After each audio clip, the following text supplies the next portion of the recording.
ஏதோ ஒரு சூழ்நிலையில் பணம் தொடர்பான ஏதோ ஒரு விஷயம் குறித்து நீங்கள் குறை கூற முற்படுவதை நீங்கள் உணர்ந்து கொண்டால், அது உங்கள் வார்த்தைகள் மூலமாக இருந்தாலும் சரி, அல்லது உங்கள் எண்ணங்கள் மூலமாக இருந்தாலும் சரி, பின்வரும் கேள்வியை நீங்களே உங்களிடம் கேட்டுக்கொள்ளுங்கள்.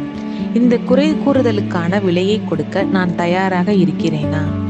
ஏனெனில் அந்த ஒரு குறை கூறுதலானது பணம் உங்களிடம் பாய்ந்தோடி வருவதற்கான வேகத்தை குறைத்துவிடும், அல்லது பணம் உங்களிடம் பாய்ந்து வருவதை ஒட்டுமொத்தமாக தடுத்து நிறுத்திவிடும்.